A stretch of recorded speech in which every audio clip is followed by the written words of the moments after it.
I absolutely loved the BIFA. Yeah, Awards. It's just a room full of people who all want to make great films. Going into comedies, I was still surrounded by that sense that women's voices and what women had to say was all unwelcome. In the thick of it, I kind of used that for my character. They all hated her, but I didn't hate her. Terry didn't care what they thought. It was a sort of revenge on those years of not being relevant. The arts are for participation. Excellence is a byproduct. You don't need to be able to play the guitar, but you do need to say something.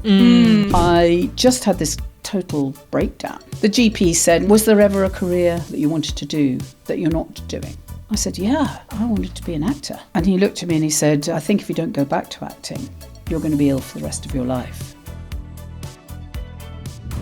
Hello and welcome to the BIFA Podcast with me, Joy Hunter. And me, Karis Aldridge. Each week we'll be talking to a brand new guest about their journey into film, their most inspiring cinema-going experiences and what makes independent film so special.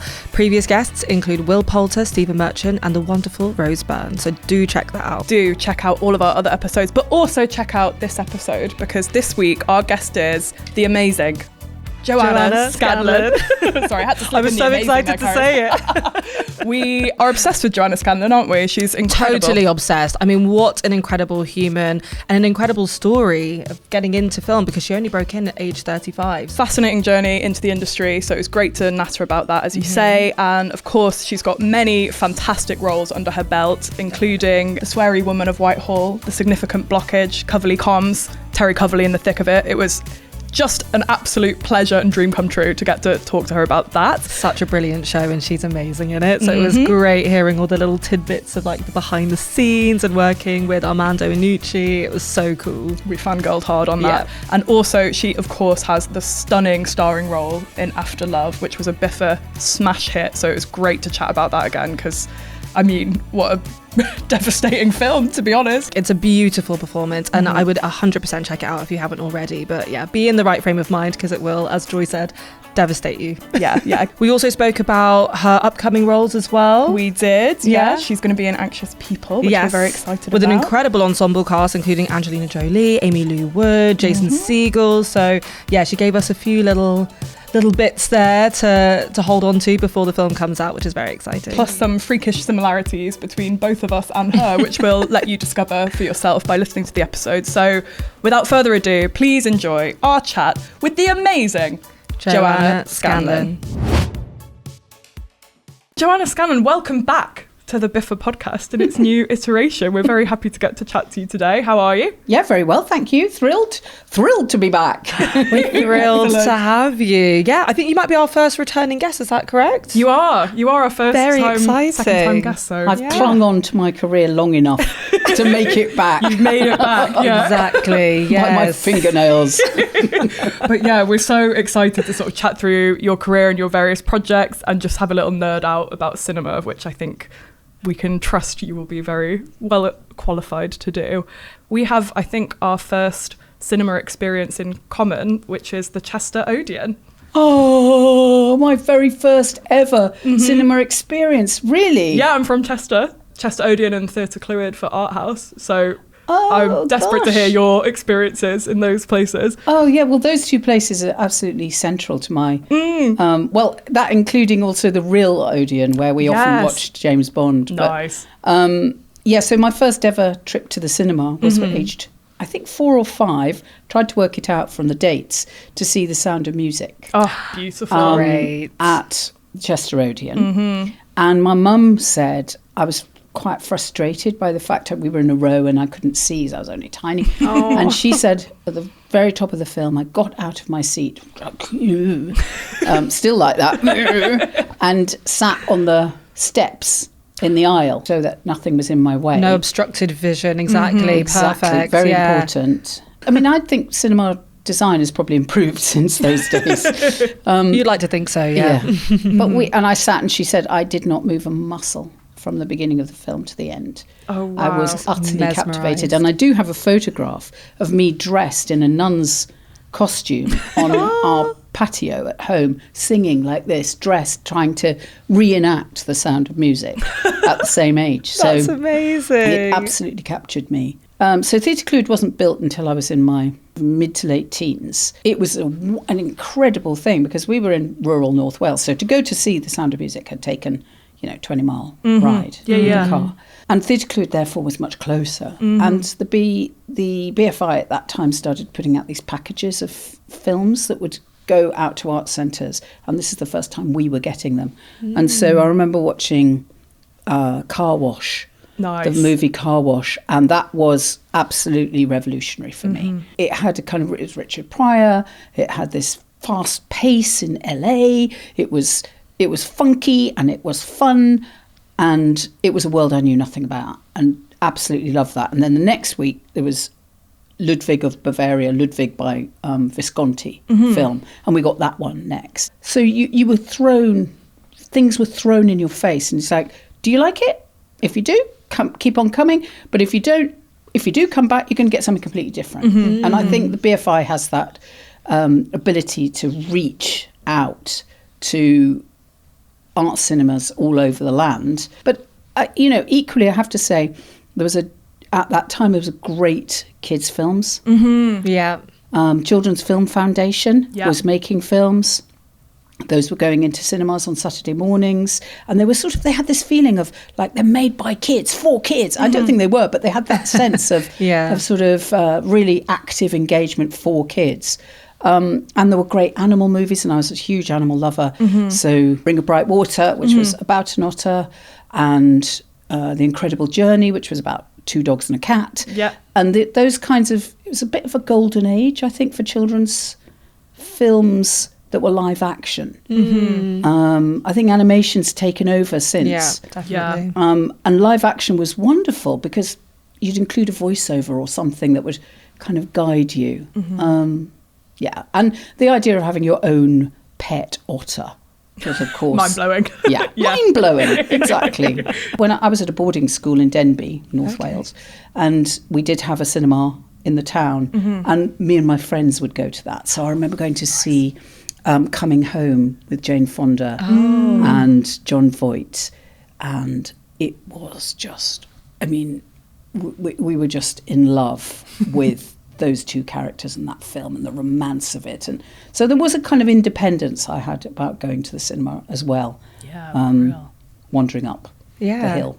They let you go, or were you like sneaking off with your... They let us go. Like a weekly activity. Yeah, we got to an age where they thought, that's fine. They can go. They're all right. Let them free. Exactly.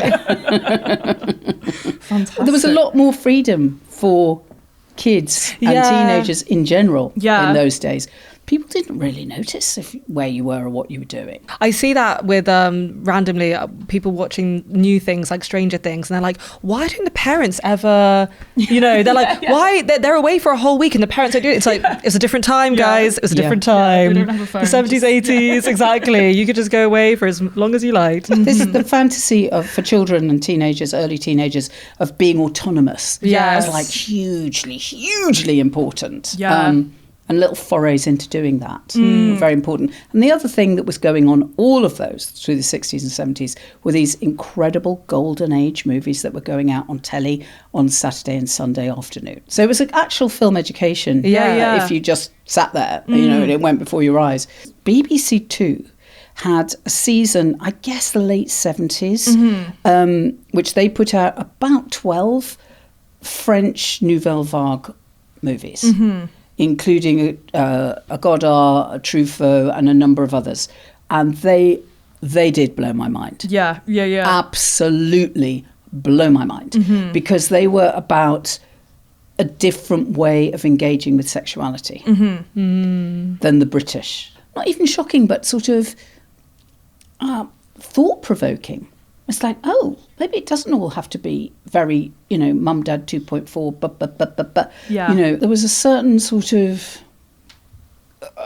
romantic and erotic quality to those films of that period, which actually the film, Richard Linklater's film now, Nouvelle Vague, I think that really kind of captures some of that too. The sort of like insouciance, the bouffe of it all, and the way in which sex is just like it's just kind of froth rather than something that has to be controlled. Yeah, it's very un-British, isn't it? Yeah. Very un-British. Yeah. So that season blew my mind, and whoever put that on, Thank you very much. Maybe it was David Attenborough. I think he was in charge of those days. These French people behave in very different ways. I know you sort of came into professional acting a little bit later in your life, but I'm sure those inspirations were starting to build at that time. Was there a film you saw or a moment at that age that you had where you were like, yeah, I want to go into this world as my job? Yeah, I can remember. I mean, I wanted to be an actor it just was never not that. Mm-hmm, Maybe it was The Sound of Music. Yeah, it was just,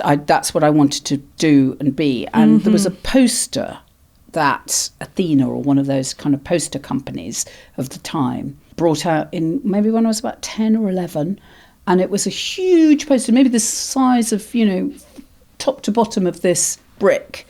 And it had a collage of Hollywood Golden Age greats. Oh, amazing.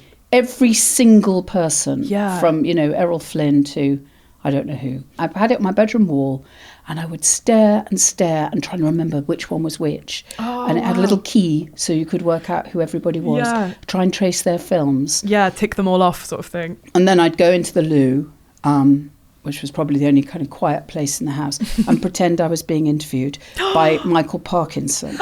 No.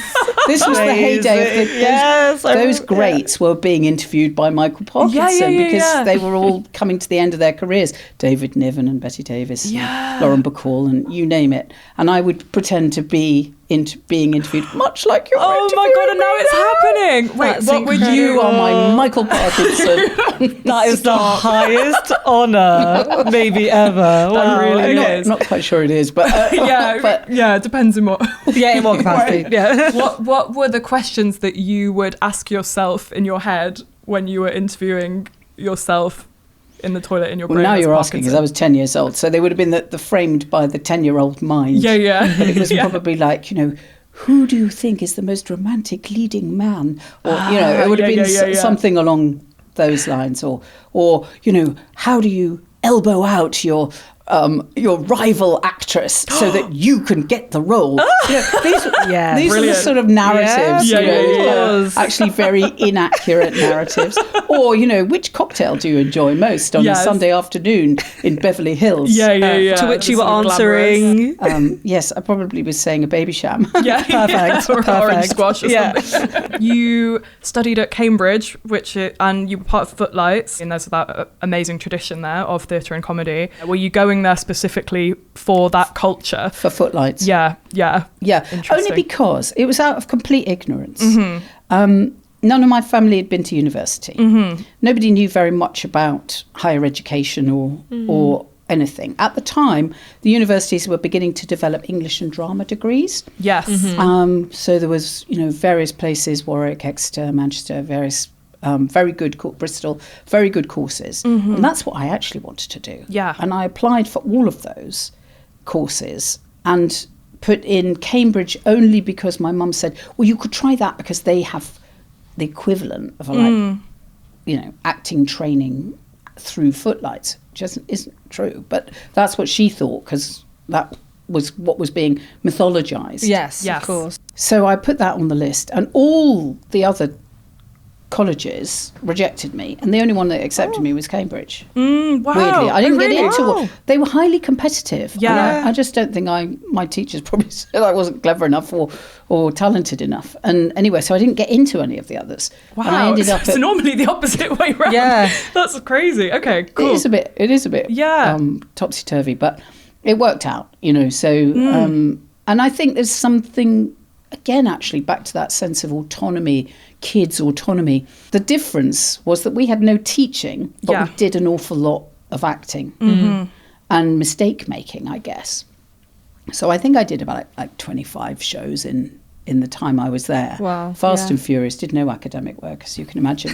And it was an education in itself, just by mistake making and us doing it for ourselves, a bit sort of Famous Five-ish. Yes. Not in the tone, but in the kind of like, we're free to do what we're off to Kirin Island and going to have fun. Mm-hmm. And I think that was, I absolutely liked that pace of just like, all right, put one down, start another, put one down, start another. I think it's a good way to learn. Yeah. Was it all kind of devised stuff that you were like improvising together, the things that you were working on at that time, or were you doing like plays and things Cambridge as well? Was then, I don't know what it is like now, very classical. Okay. There was no devising. There was no improvising. It was text and interpretation. What happened next to me was the mind-blowing thing, which was I ended up living in a council estate in Bermondsey and starting to work in my local community theatre, which was called Rotherhithe Theatre Workshop. And that was coming from the opposite tradition, the non-classical tradition, the modernist, interdisciplinary, creation, Eastern European way of making theatre. And through that, I learned about devising and improvising. And then I started to study Stanislavski, and then through studying Stanislavski, I then ended up really getting quite committed to improvising. Yeah. And creating drama through improvisation, as well as using improvisation to help character. Is that too technical? I don't know. But it felt like that was the opening for me. And then I went on to teach at Leicester Polytechnic, which became de Montfort, and that university was also completely out of that tradition. So I sort of left classicism behind and went in favour of modernism and postmodernism. And that really opened up creativity. And that's still basically what I believe, is that I kind of think the arts are for participation, primarily. Excellence is a byproduct. And obviously, with the classical traditions, you have to start like being a ballet dancer or a violinist when you're very young. And up to a point, I think, emotionally, you have to start training as an actor very young. You've got to start engaging with your emotions. But then having done that, you can pick it up later on in a participatory way, and what comes out of it will have its own excellence. And I think that's the spirit of punk, would be the best way of kind of an analogy, which is that you don't need to be able to play the guitar, but you do need to say something. You do need to be able to, punch it home, your feelings about your life and your world. And I think that's, for me, what the arts, and now with access to video and filmmaking on TikTok or whatever, that is all really possible. Yeah. And can be deeply creative. Ooh, that's that's so rousing. I'm like, yeah, absolutely. Nice. And were you, so I know that Cambridge has that quite classical approach. I've already talked about Theatre Clwyd and Chester Odeon. I also went to Cambridge. I went to Queen's, which I know is your college. Oh my goodness. And also did comedy stuff. So I didn't know how much to say because I don't want to be like, I have a similar life, like in a really weird, insane way. But I'm so interested in that world because it is a bit of a training ground, even though it's not really a course. It has a very sort of strange and mythologized, as you say, sort of history in all of these actors and writers come out of it. But you said you were doing the classical stuff, but you were also doing Footlights. So can you talk a bit about like the comedy world there and how that influenced you? Or Mini me? I know, it's a bit weird. We will keep it about you, I promise. But I'm like, this is why I'm so excited to chat to you. I want to hear what it's like now for you and your generation. Yeah, well, I mean, it's quite an interesting time because I think when I was there, it was sort of like everyone was noticing that sketch shows weren't getting commissioned as much, and so but sketch was like the history of Footlights. So there was this like sketch versus stand-up thing happening, and they started like bringing stand-up more into the smokers and doing all of that stuff. And then there was a massive, I don't know how much I should go on about this. It all fell apart because there was a big argument between how many women were in Footlights versus not in Footlights, and how like non-diverse it was race-wise. And then there were like sort of rival comedy groups being set up, and it was actually I was actually really glad to be there when all of that was like happening. Well, it sounds like nothing's changed in 30 years. So the women question was there when I was there. I don't want to be disloyal to the individual people who were around at the time, who were very nice people, and did some very kind of fun stuff, but I thought it was really terrible place for women. Really? Interesting. It was dreadful. I started to write in this sort of like my second year for Footlights, and it was as if it wasn't, whatever I was going to say wasn't welcome, because it was from a different point of view. Now, having said that, prior to my arrival, Emma Thompson and Jan Ravens and various other people had done this famous women's review, a kind of anti-Footlights, sounds like exactly the same factionalism and, you know, sort of breaking off. They had done that a year or two before I'd got there. You know, famously Emma Thompson had shaved her head and so on. Yeah, and didn't she motorbike down the corridors, I heard? Oh, really? Yeah, legendary stuff, yeah. Maybe it's snowballing the mythologies. Yeah, I don't know quite how true that is. Yeah, exactly. It was as if that had been done, like second wave feminism boxed off. Yeah. But we're into the 80s. The 80s is sort of a new era, and it definitely became governmentally and economically, deregulation, all of those things. It did become a very new era, and feminism had to mutate. And I felt like there was no room for my voice in there. So when it came to that famous May Week, the May Week Footlights show, which was the main event, I turned it down and said I wanted to go to Edinburgh and do a drama instead. Because but that was really dumb in terms of my career, because everyone else got picked up by agents and stuff, and got equity cards. You know, they were able to then go out into the world to start careers.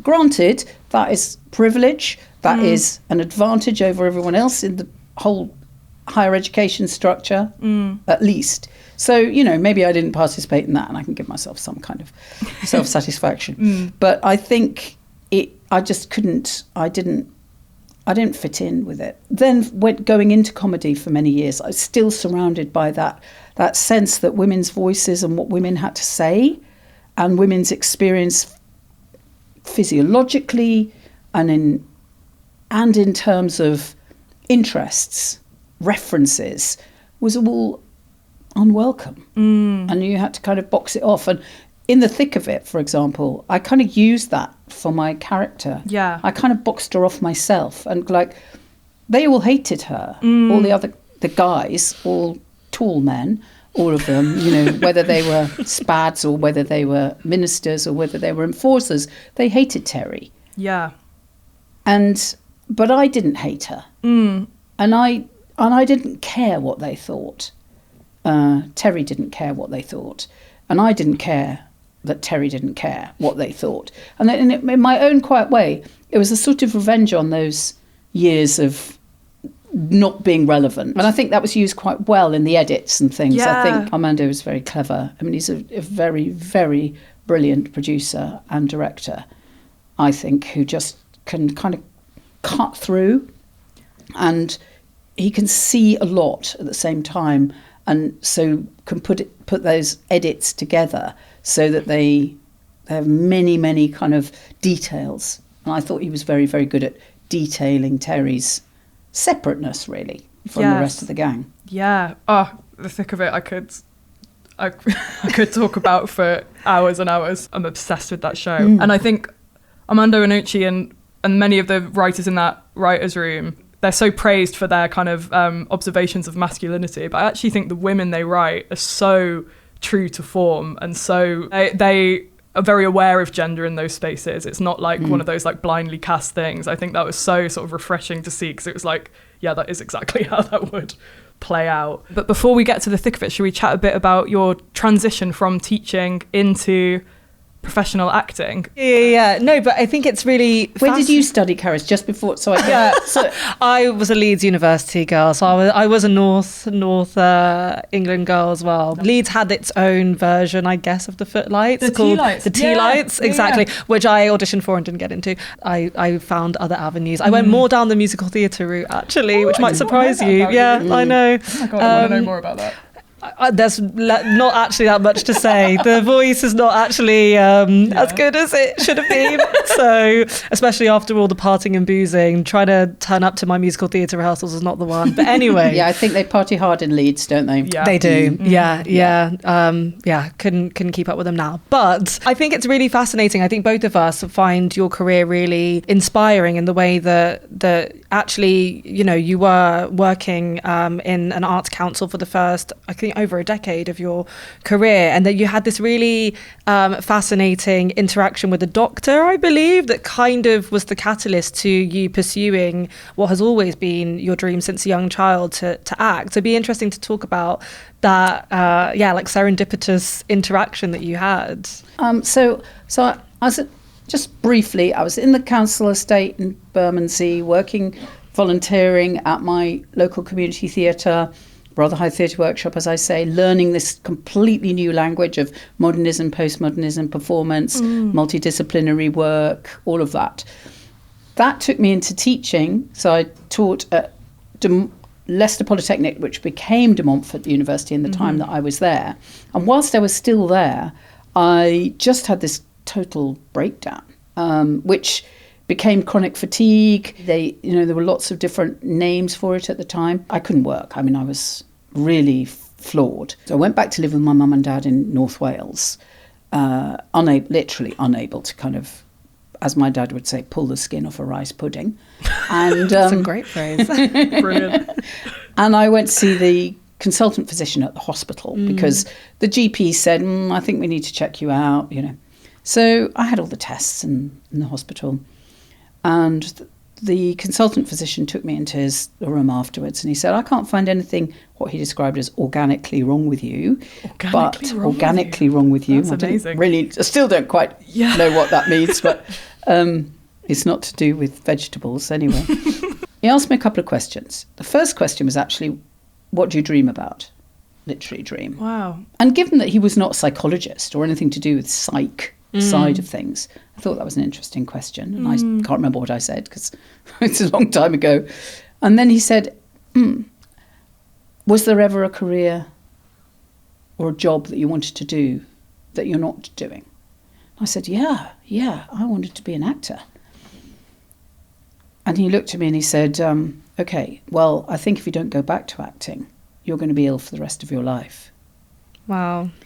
And I don't know whether medicine's moved on and that, this is some time ago, and whether someone would think that now or say that now. But at the time, why it was so memorable and decisive was because I thought, that is true. Yeah. That is true. I am not living the life that I wanted to live and that I sort of feel at some level I was put on the earth to do, to live and to give, actually. The talent, as such as it was being kind of siphoned into different directions through teaching. And I don't think I was a very good teacher. I think I was too concerned with getting it right. And I think one of the things about teaching that really works is confidence. Yeah. I was so unconfident. I kept thinking, it could be that, could be this. I don't know. I was young and I didn't really know what I was doing. And I had this something else that I wanted to give to the world. And I was being thwarted in that by myself. And so he unlocked something. But then I had the problem of two problems, really. One was practical. Like, how do you pay the rent? I had a mortgage, in fact. How am I going to pay this mortgage? Yeah. I can't just go and, take a room somewhere and get a job in a cafe and try and get some gigs. I had responsibilities. And so I thought, well, the best way to do this is to start writing, because I knew quite a lot of people who were writers. And I thought, well, at least you can do that at the weekends. At least you can do that, days off.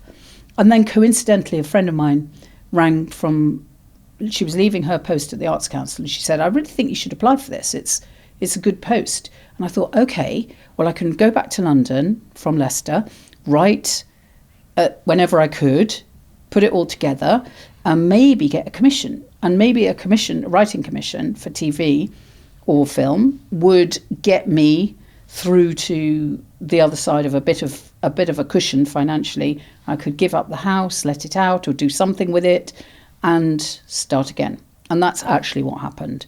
I went to the Arts Council, worked as the live art and combined art officer, started writing as much as I possibly could with a partner, got a couple of commissions, and then 2.5 years into that, I got a big enough commission to just walk into my boss's office and say, I'm handing in my notice. And that was the most incredible feeling. That's amazing. That really is amazing. Yeah. Because it's the money, isn't it, really, that holds so many people back from getting to that stage. And it needs to be I remember more openly discussed. So I'm really grateful that you are saying it, you know. It's a very practical business. I mean, somebody told me in the first few years, maybe even the first year of me starting as an actor, they said, your responsibility as an actor is to be available. And I thought, well, that's like, how do you square the circle? Exactly. Yeah. To be available, but you need some money bills to keep you going. Yeah. And I do think what's happened to our industry in terms of there not being access to public funding one way or another, or government support, does restrict acting personnel to people who have got other routes to pay for their lives. Yeah. I mean, I think that's often been true in film and film producing, because film producers, you know, in the British system, which isn't hugely commercial, have had to have other incomes. Yeah. And often that's been private incomes in order to support years' worth of development. But for actors, there was always a way through. You know, there were ways to be an actor that, you know, get into drama school, get paid for by grants or other kinds of bursaries and support. I just think that's so important. I completely agree. I really do. And I think any means to kind of help training for young people is really important. I live in Croydon, so the Brit School is down the road. That is really good. Legacy is down the road, which is an on-site development, which is also kind of involves youth arts as well. And there is quite a lot happening where I am, and I'm sure there is in lots of other parts of the country, but it just needs trumpeting. It's nice to hear you say that, because I think there does need to be we need to not forget that material landscape in which everyone's operating. And I think sometimes there's a bit of there's a slight tendency to be like, TikTok, iPhones, off you go, like, and that will like solve the problem. It's like, well, there's still a lot of structural problems that haven't been solved by like TikTok. You know, it's the time and the availability. That if you don't have that, then you're basically snookered. So it's really amazing that you made that step and then it did pay off. So you were then you were writing, you got a commission, and then how did you go to acting from there? Was it the same agent or fluke? Okay. Which was that I rang up my literary agent, because obviously I had a literary agent by then, and said, I'm giving up my day job and I'm going to start acting. And they said, oh, that's a coincidence, because we're just going to start an actors list. So wow. We'll look after you. Brilliant. Amazing. So it was complete chance. Amazing. But it also wasn't, because that was all of that work coming together. Divine. Yeah.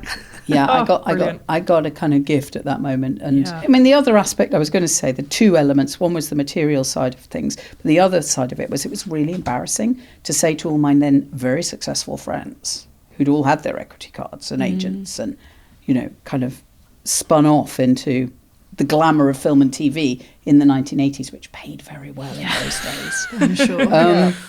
And I had to sort of say, I'm gonna give it a go as well.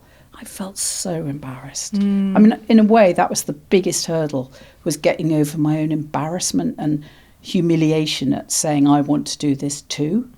Yeah, it was just, I found it excruciating. I mean, obviously, I have a problem with pride, but I just... It was incredibly relatable, because again, I think that's the thing that stops a lot of people from pursuing their dreams, is that feeling, overcoming, you know, that feeling of embarrassment, whatever that is. So there's something a little British about it as well. Yeah, a little bit, I'm not quite gonna say what I am, you know. That self-deprecation where you feel like you have to be put in your place and such. But thank God you did do that, because then you ended up slap bang in like one of the best TV comedies ever, The Thick of It. You talked brilliantly before about sort of the sort of school of Armando Iannucci.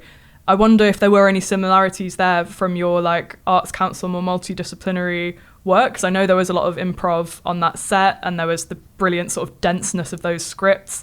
What was that experience like, you know, being let loose, not only as a professional actor, you made it, but onto like one of the most beloved satires of recent decades? Joanna, well done. Well, it had quite a humble origin. Yeah. It started on BBC 4, did it? Or yes, BBC 4, and it was Armando had gone to. I think become staff or something on the BBC, at the BBC. And he'd wanted to do, to start up a couple of pilots.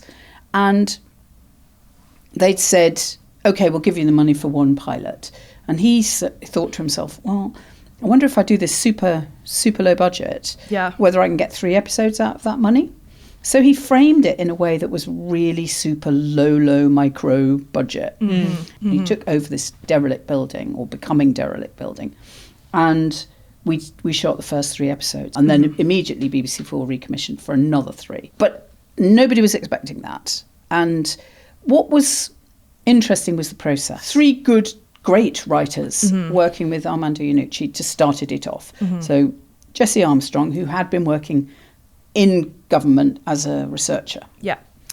Simon Blackwell, Tony Roach. So those 4 sort of set up the initial scripts.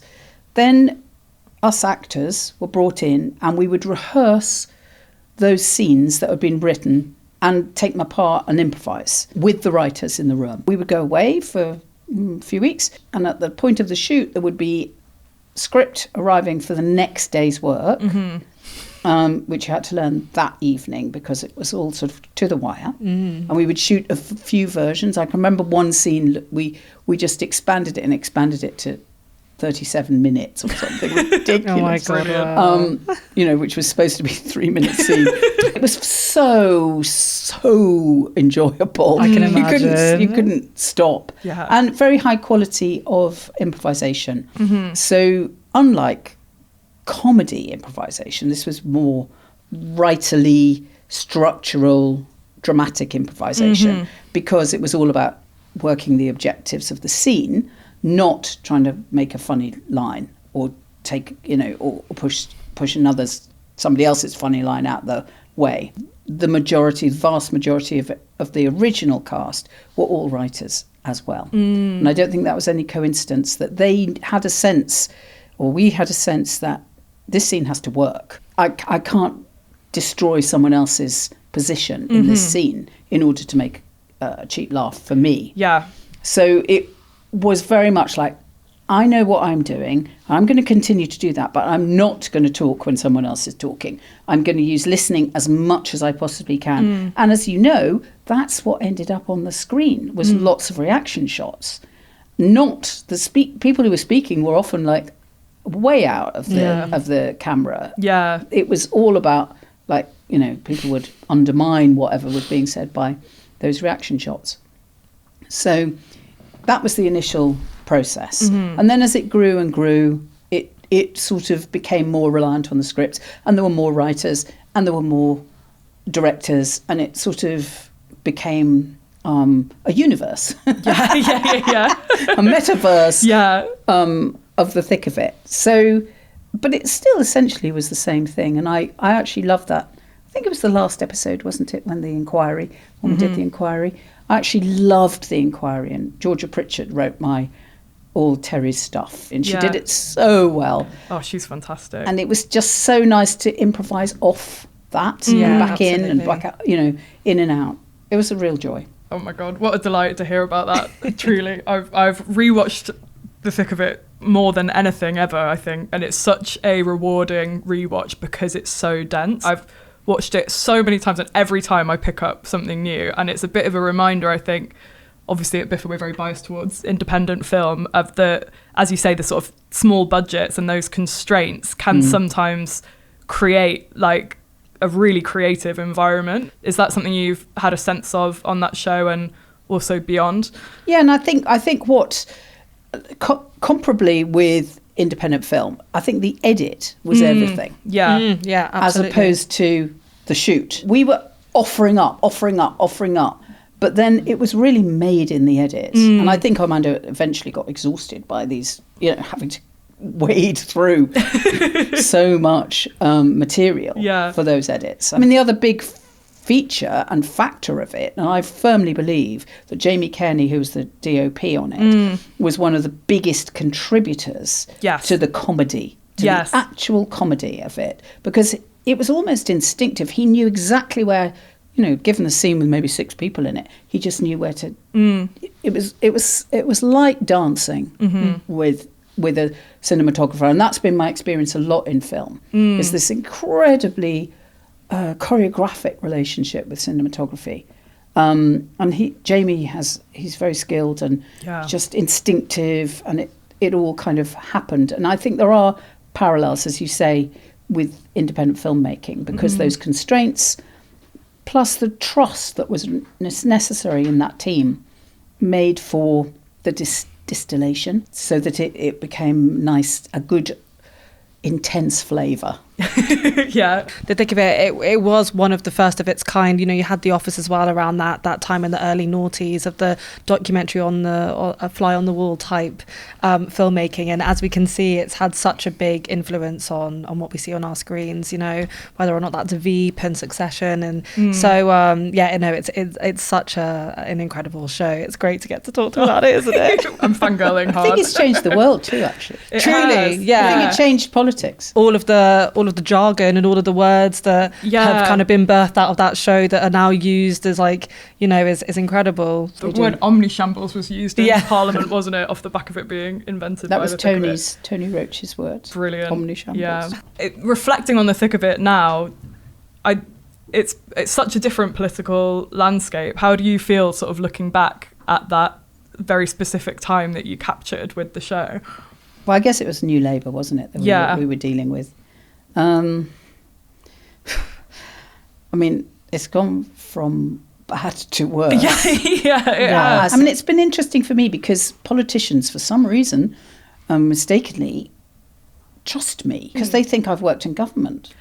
Really? They don't get it. They don't get that it was all fake and we were playing at it. It feels like a documentary to them. So actually, sometimes I do find, I mean, some of the younger people who work as spads or whatever, they're a bit kind of like, oh, we are not worthy. But the actual politicians, like, they want your opinion. I mean, it's really odd. Yeah, it is odd, isn't it? Because it was sort of, it was obviously such a massive send-up of that exact culture. But I don't know, I felt an element of empathy for nearly everyone in the show, because it was a sort of like, you really understood the way that everyone was sort of ground down by the system they were in, and they were just kind of trying to get through the day. At the very least, the characters had shame, or they were like, they didn't want to publicly fuck up, which is maybe sort of gone now. Humanising, but that's maybe a different podcast flavour to solve that issue with the world. There is there's no point us trying to take on the political arena right now, but I think if you were to make a version today, I don't think the jokes would be the same kinds of jokes. Yeah, it would be different. What I would do if I was trying to make a comedy now out of politics is have an innocent abroad, have somebody who actually cares, who is completely naive about process, and really wants to make change, and is met by people who have all sorts of other agendas, who can't, who haven't got a clue about what it's like to actually sincerely want to change the world and have the ability as well. Yeah.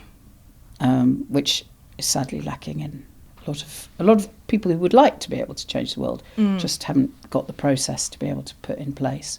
Yeah. I do think the film being there, in which Peter Sellers played this gardener called Chauncey Gardner. Have you seen the film? I haven't. Seen it. No. It's a late 70s, early 80s. I can't remember. It was Peter Sellers playing this gardener at the White House. He's only interested in the garden. He doesn't really know anything else, and he's not a worldly person in any way. And he ends up as president. Oh my God, I'm going to watch that. And it's partly the fact that he doesn't know anything that causes him to be promoted and promoted and promoted by the parties around him. I see. And something of that film, I think that's kind of what's happened. Yeah. Literally. Sort of there's something useful about cluelessness kind of thing. Yeah, the cluelessness is in the end where we've ended up for Western government. Yeah. That's harsh on many people, but something about that film I think was prescient. A bit of ahead of its time. Oh, what a great rec. I'll definitely be watching that. Nice one. What was it like getting bollocked by Peter Capaldi, if I may ask? He never did, Did he? Terry never came in for it. Really? Not once. What about the Oh, you know it better than me. Well, he had. I was just thinking of a time when you were in a scene, both of you together, and he's like freaking out, but he's actually thinking again. He's freaking out himself, sort of at Terry, with Terry in the room when he talks about all the crisp packets in his brain. But I think she kind of calms him down, doesn't she? And she sort of says, "Come on, let's sort this out." Yeah. Oh. And he actually never. I think it's not that he respected Terry particularly, but that she, again, that factor I was saying about as a woman in amongst this sort of male rage. Yeah. Yes. She kind of had this boundary, both by just being interested more in getting her theatre tickets and her trips, turning off all her devices by exactly. taking Max the dog to the vet or whatever, all of that. Yeah. Partly that was her boundary, Yeah. but also emotionally she had a boundary, and I think therefore there was no point him really having a go at her because she wouldn't have been that upset. Yeah. She just would have gone, okay, men, and walked away. And there was something about her, so I never really got it. I mean, I observed it a lot, those big speeches. Yeah. But they're so brilliant to watch. Yeah. And so many iconic lines. Honestly, Malcolm is just such a good character. We must also talk about After Love. Yeah. Such a brilliant film that obviously became this amazing kind of festival darling that was also so praised. Many awards nods from the BIFAs, the BAFTAs, of course. You play a character called Mary Hussein, who we see at the beginning of the film is grieving the death of her husband, and then quickly realises that actually there's a whole life that he's been living on the other side of Calais, and it's so just utterly devastating. I mean, Joy and I were speaking about it, just saying such a beautiful central performance that you give there. But what I found really fascinating is actually there's not that much dialogue in the film, and yet you're doing such incredible kind of character work. So I was wondering, what was your entry point into finding that character? Was it the conversations with There's two things really with Aleem. Aleem had written it, and he'd written it over 6 years, and Aleem had based a lot of it on his mum's story. His mum's story, mum and dad's story, is an amazing story about how they got together. I thought that the starting point was going to be his mum, and we had a day together in which she taught me how to make the saag paneer, which we make in the film. But also she talked about herself and her life. And if I hadn't met her, I would never have had a clue how to handle the role. It's a very unique story. The whole, although you've got a kind of, a classic psychodrama at the centre of it, the particularities are really unusual. Yeah. And I you think described it as mapping a new set of coordinates, which I thought was a really well put description of the film. Yes, that definitely rung true for me. Yeah, in terms of demographics and expectations and so on, it is very, very original. And there's something about Aleem's mum that is really beautiful at her core. I found her deeply kind, deeply spiritual, and actually that was a sort of quality that I don't often encounter, to be honest with you. I mean, I live in a fast and furious world in which no one's really got the time to sit and just be, and she has that quality. So whenever I was lost when we were filming, which is pretty much all the time when you sort of start a scene or whatever, it's like, oh, what are we doing? How do we do it? I would think of her. I would just literally conjure her inside me. And then that would kind of shape it. So that was one aspect. And the other aspect was that she's a convert to Islam. So she's living as an Islamic woman in Britain, and she has done that since she converted in the, in late 70s, early 80s, so a long, long time. I did a lot of research on Islam. I went to the mosques, I talked to lots of people. Aleem wanted me to spend a day in shalwar kameez and with a hijab, just going around London. He said, just see how you feel doing that. Your life's going to feel very different. And I thought, no, I was one of many, many, many. There was no, it felt it really opened my eyes to the multiculturalism of London. I was and it was not special. Yeah, that's really beautiful. Yeah. I love that. And it was really, really nice. And I loved the mosque. I loved the women's area in the mosque. Absolutely loved it. People were sitting there on their phones. They were kind of chatting. Yeah. They were praying as well, but it was sort of mixed up with a lot of social elements. I found that very inspirational. But the thing that was the most important for me is that I was brought up as a Catholic. And so my memories of Catholicism just from early childhood were where everything was in Latin, not in vernacular language, and where there were these praying points in the day, all the original monastic ones like Matins, Compline, blah, blah, blah. And I suddenly was aware that there was a whole monastic tradition and Catholic tradition that was not dissimilar in the practice, of course, daily practice of prayer to Islam. So that allowed me to sort of connect with my own experience as part of that devotional practice. And that really, really helped me. But I think there's just something really devastating about that character of Mary, because, as you say, she has spent so much of her life learning the language, converting to this religion in a way, a show of love and a show of affection to understand her husband in a deeper sense, to only realise after he passes that actually she didn't really know him at all. I think that's something so just so heartbreaking about that. But she never stops loving him. No, exactly. Yeah, there's just so many intricacies in the way that you show that in your performance that are just so brilliant. How long was the actual shoot? Because again, with something like 30 this, which days, is something like that. Really short. That's mad. Short, but brilliant crew, very experienced, really knew what they were doing, kept that show on the road, kept us noses to the grindstone. It was like a very well-oiled machine. And I saw you say actually that you feel a difference between shooting television and shooting film. It feels there's a different energy to it. It'd be interesting to hear kind of what you mean by that difference and how that would affect you. A lot of TV is a kind of industrial process. It's very established. It's very unionised. It's very set up to be sustainable, to a certain extent anyway. You can keep going for 5-6 months and it will still keep on happening.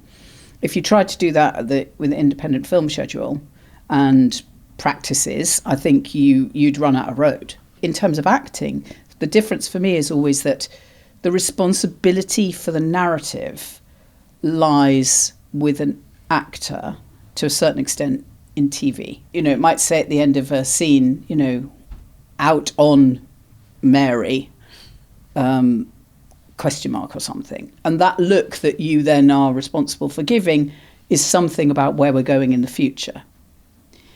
Whereas film will never give that kind of responsibility to an actor for the narrative.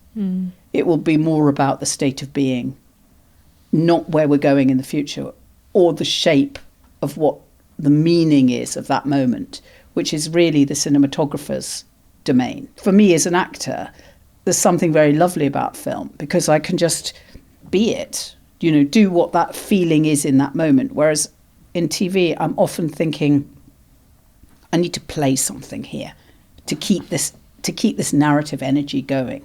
So is that more freeing and more creatively fulfilling, do you find? It's a different task. Yeah. But it's very luxurious to just be in your emotions. Happy, sad, good, bad, indifferent, whatever. It doesn't matter what that is, but it's a bit like meditation, you're allowed to kind of drop in. And I feel like that sense of permission to drop in rather than kind of feed the machine that TV narrative requires.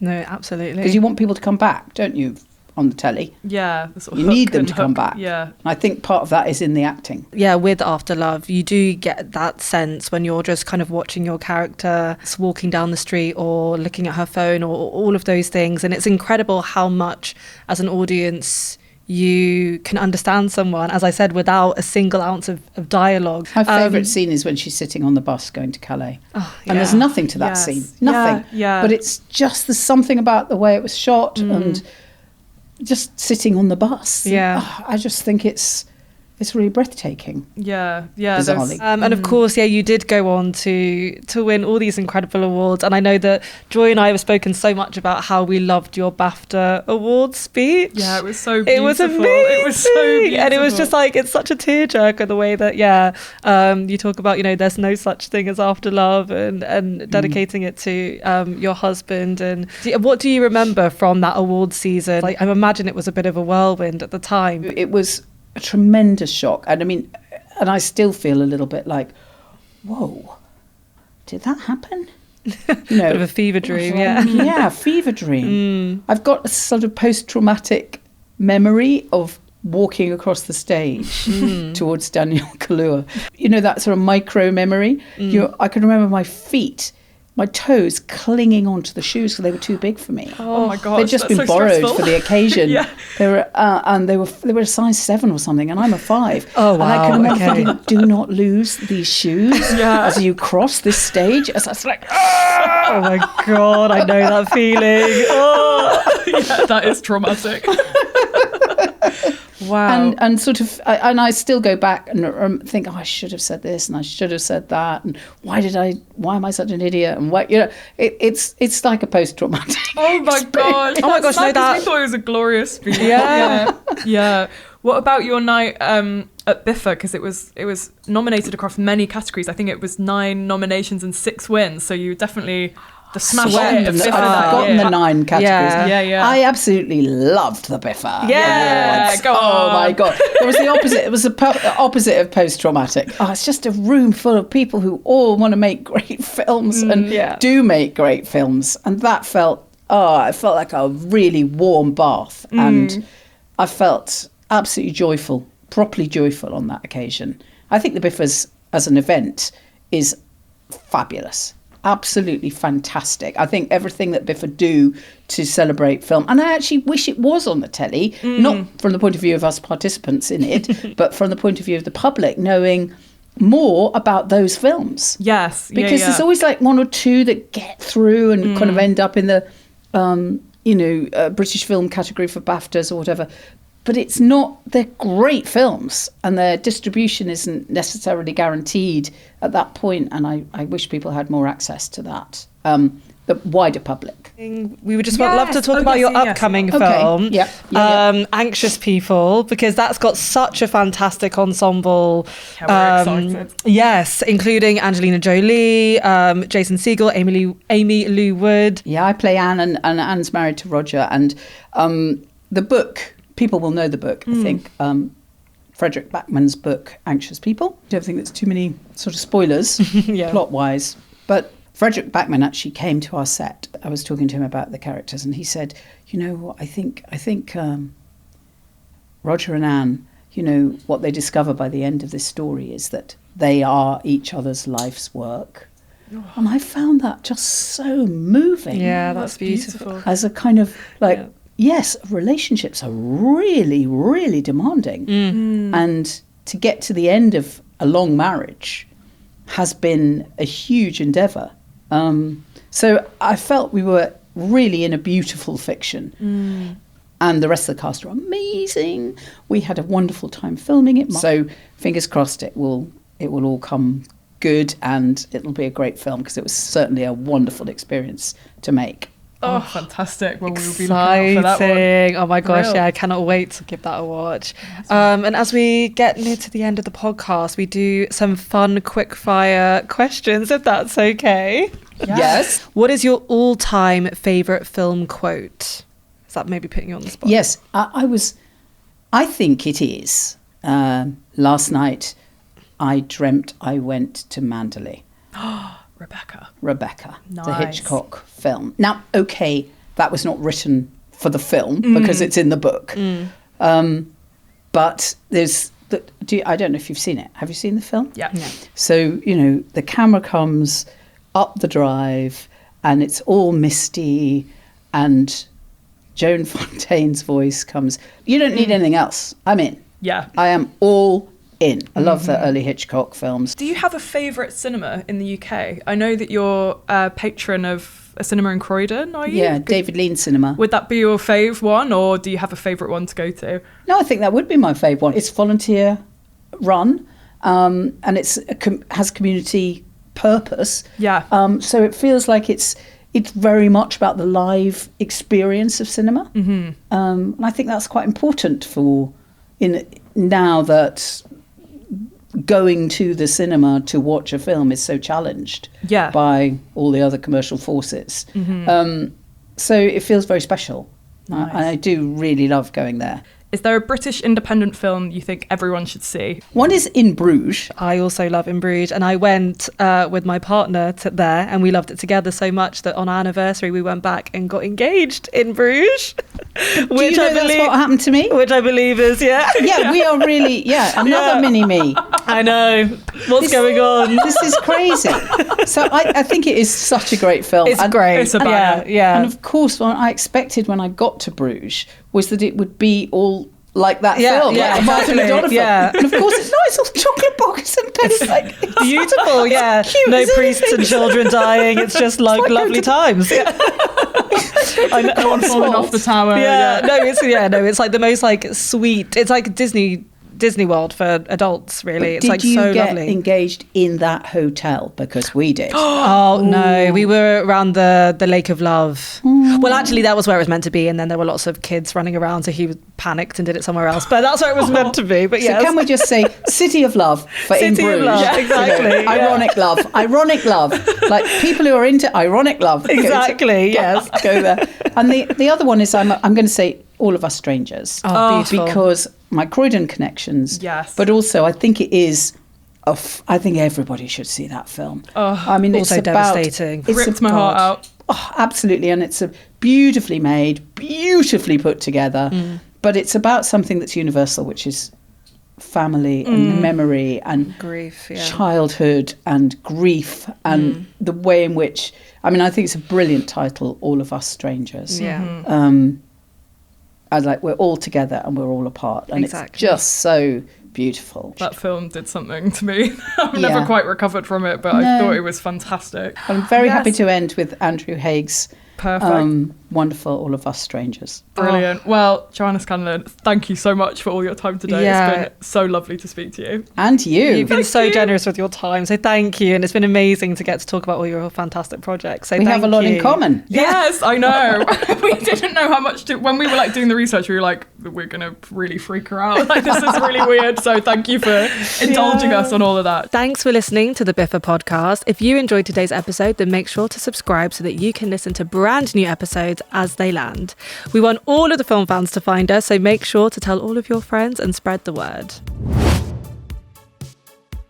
The hosts were Karis, Aldridge and Joy Hunter. The show was produced by the BIFA team.